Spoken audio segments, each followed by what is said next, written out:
कहेंगे केंद्र सरकार द्वारा ये जो आयुष्मान भव जो कार्य शुरू किया गया है हेल्थ को लेकर, उसको लेकर क्या कहेंगे? अस्सलाम वालेकुम, नमस्कार। आज हमारे राष्ट्रपति, हमारे देश के राष्ट्रपति, उन्होंने आयुष्मान भव का एक जो ऐप है उसका ओपनिंग किया है। और वो मैं समझता हूँ कि हमारे पूरे देश में जो हमारे देशवासी है उनको निरोगी रहना चाहिए, वो हिसाब से ये लॉन्चिंग हुआ है इसका। और ये पूरे देश भर में इसका अभियान चलाया जा रहा है।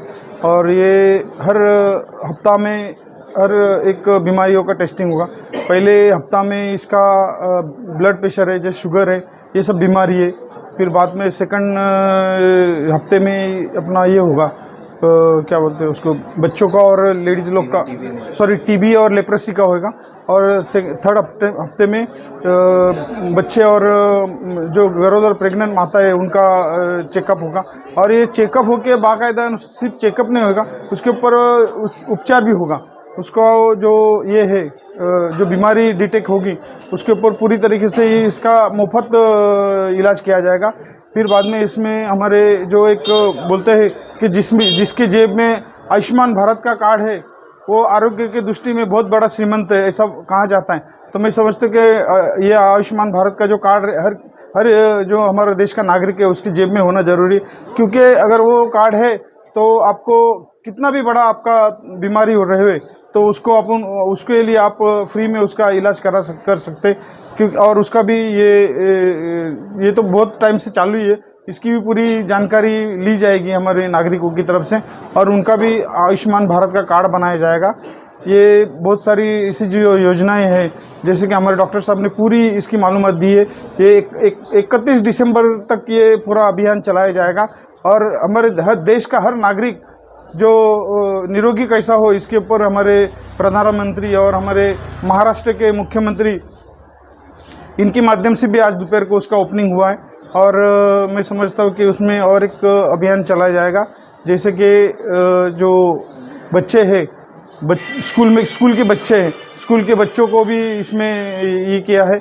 और स्कूल के बच्चों का भी इसमें ये रहेगा, उनकी भी चेकअप रहेगी, उनके ऊपर भी क्या बीमारी है उसको भी पूरी तरीके से उसका निदान किया जाने के लिए पूरा ये सब अभियान चलाया जा रहा है। आयुष्मान भव इस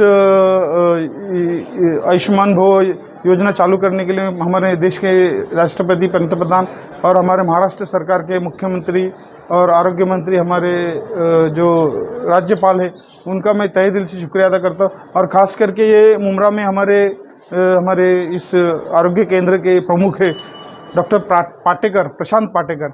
इन्होंने, मैं समझता हूँ कि जो इससे पहले 2-3 साल पहले बीमारी हुई थी कोविड-19, उसमें भी उन्होंने बहुत बड़ा अपना योगदान दिया था। मैं समझता हूँ कि रात को अगर 2 बजे 4 बजे कभी भी उनको फ़ोन करे तो वो एकदम अलर्ट रहते थे। तो ऐसे हमारे जो पाटेकर साहब है और हमारी जर्नलिस्ट स्कूल की उप प्राचार्य मैडम, वो भी आई हुई है उन्होंने। और ये हमारे बहुत सारे यहाँ पर लोग आए हुए। और ये कार्यक्रम को मैं समझता हूँ कि सभी नागरिकों से आह्वान करता हूँ कि हमारे जो इसमें कैंप रखे जाएंगे, कैंप में आप ये भाग लेके इसका पूरा सहकार्य करें और अपने आप को बीमार होने से बचाए और निरोगी रखे। और ख़ास करके मैं जो हमारा एक योगदान है कि एक हमारे देश की एक परंपरा रही है कि इंसान मरने के बाद उसके बहुत सारे ये करते हैं। जब आदमी जिंदा रहता है तो उसके बारे में कोई सोचता नहीं, लेकिन मरने के बाद फिर उसके बारे में ये करने का, वो करने का, ऐसा करने का, वैसा करने का, बहुत सारे ऐसे जो हमारे हर धर्म में एक ये है कि उसके बारे में बहुत सारा मरने के बाद किया जाता है। जब अंदर जो रहता है परमात्मा, आत्मा रहती है तो उसके वो टाइम कोई सोचता नहीं, लेकिन जब वो निकल जाता है तो तुम्हारा नाम भी नहीं रहता, हमारा नाम भी नहीं रहता। लेकिन उसके बावजूद भी हम उस बॉडी के लिए बहुत सारा कुछ करने को सोचते हैं। लेकिन अगर ये बॉडी को अगर हम सोचेंगे कि हमारे जो बॉडी का कुछ अच्छे पार्ट है, अवयव, जो उसको अगर सही तरीके से अगर हम दान करें तो दूसरे के लिए बहुत सारी उसको ज़िंदा रहने की या उसको एक अच्छी ये मिल सकती है। तो इसके लिए मैं हमारे देशवासियों को यही आह्वान करूंगा कि अपने अवयव दान के लिए भी आप योगदान दीजिए। धन्यवाद। डॉक्टर साहब क्या कहेंगे, आयुष्मान भव केंद्र सरकार की तरफ से आरोग्य विभाग शुरू किया गया, क्या जानकारी? मैं पहले खुद का परिचय देता। मैं डॉक्टर प्रशांत पाटेकर, वैद्यकीय अधिकारी, मुंब्रा आरोग्य केंद्र, ठाणे म्यूनसिपल कॉरपोरेशन। जैसे कि आपको पता है कि आज महामहिम राष्ट्रपति द्रौपदी मुर्मू साहिबा जी है, उन्होंने नेशनल लेवल पे जो अपना आयुष्मान भव कार्यक्रम है, प्रोग्राम है, उसका लॉन्चिंग किया है। और वैसे ही स्टेट लेवल पे माननीय गवर्नर और एकनाथ जी शिंदे साहब ने, माननीय मुख्यमंत्री साहब एकनाथ जी शिंदे साहब, इनके उपस्थिति में स्टेट लेवल पे जो आयुष्मान भव कार्यक्रम का लॉन्चिंग हुआ है। साथ अपने आरोग्य मंत्री जो है तानाजी सावंत साहब, वो भी तभी उपस्थित थे। और यहाँ पे इस प्रोग्राम की विशेषता ये है कि 13 सितंबर अभी जो लॉन्चिंग हुआ है, उसके बाद 2 अक्टूबर तक इसका जो अलग अलग सेवा सप्ताह जो है वो मनाया जाएगा। इस सेवा सप्ताह के दौरान हर वीक में अलग अलग जो सेक्शन है उसको कैटर किया जाएगा। मतलब फर्स्ट जो हफ्ता है, पहला हफ्ता है, सप्ताह है, उसमें नॉन कम्युनिकेबल डिसीजेस, मतलब उसमें ब्लड प्रेशर, डायबिटीज़ और तत्सम बीमारियाँ जो है, तो उनके पेशेंट जो है उनको कवर किया जाएगा, उनका डायग्नोसिस होगा और उनका ट्रीटमेंट होगा। सेकेंड वीक है वो उसमें लेप्रेसी और टीबी से रिलेटेड जो पेशेंट है तो उसका निदान किया जाएगा और उसके कैंप्स ऑर्गेनाइज किए जाएंगे अपने आरोग्य विभाग की तरफ से। तीसरा हफ्ता है उसमें RCH, मतलब जो अपने लेडीज़ जो रहते हैं, ANC मदर्स बोलते हैं, और बच्चे, उनसे रिलेटेड जो भी बीमारियां हैं और उनसे रिलेटेड जो भी हेल्थ कंप्लेंट्स है तो उनका निराकरण किया जाएगा। उसके संदर्भ में कैंप्स ऑर्गेनाइज किए जाएंगे। और लास्ट वीक है उसमें सिकल सेल जैसे बीमारियां वगैरह है तो उसमें उससे तत्सम बीमारियों का उसका कैंप्स ऑर्गेनाइज किए जाएंगे।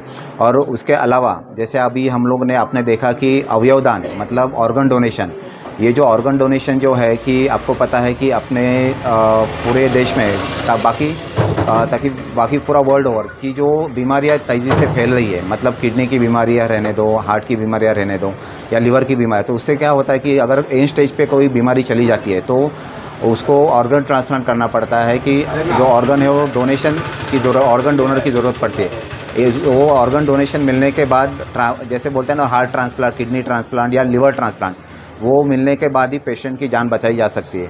और उस हिसाब से देखेंगे तो अपने देश में अवयव दान की जो ये संख्या है, जो डोनर है, उसकी लागत, उसकी जो ये है वो कम है, तादाद कम है।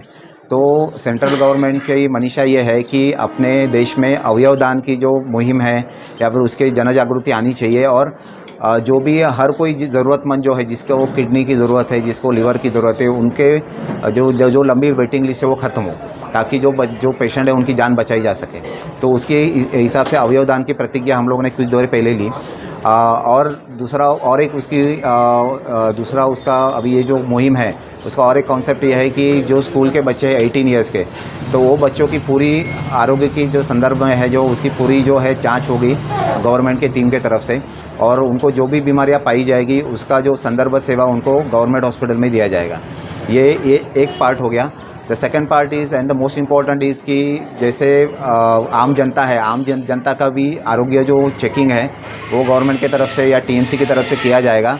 और आरोग्य विषयक आभा कार्ड जिसको बोलते हैं कि वो जनरेट किया जाएगा। और वो जनरेट करने के बाद हर एक पेशेंट की जो इन्फॉर्मेशन रहेगी वो अपने पास उपलब्ध रहेगी, और उस हिसाब से उनको आगे के तरफ में फ्यूचर में आरोग्य सुविधा अच्छी तरह से मुहैया कराने में उसमें आसानी होगी। तो ये काफ़ी एक्सेलेंट प्रोजेक्ट है which has been arrange by government of India, and we hope further कि आगे चल के इससे अपने हेल्थ सिस्टम जो है उसको अच्छा कारगर करने के लिए उसमें काफ़ी अपने को सहायता मिली।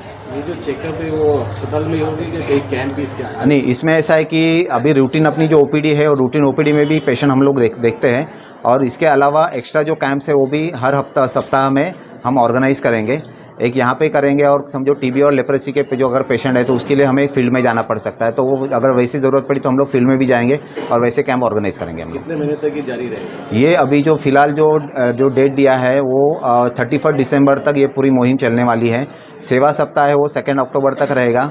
और इसके अलावा जो स्कूल के बच्चों की जांच है और जो जनरल पब्लिक की जो जांच वगैरह जिन्होंने किया है और आभा कार्ड का जनरेशन वगैरह, वो 31 दिसंबर तक हमें कंप्लीट करना है। आम नागरिकों के लिए क्या हुआ? आम नागरिकों को मेरा यही आह्वान है कि आप जैसे जितना खुद ही सामने वॉलंटियर करके आपकी जो इन्फॉर्मेशन है, जो अभी कोई हमारे अगर आरोग्य कर्मचारी आते हैं आपको इन्फॉर्मेशन मांगने के लिए या आभा कार्ड जनरेट करने के लिए, तो आप स्वयं फुर्ती से उनको सहायता करके आपका आभा कार्ड जनरेट करवाइए।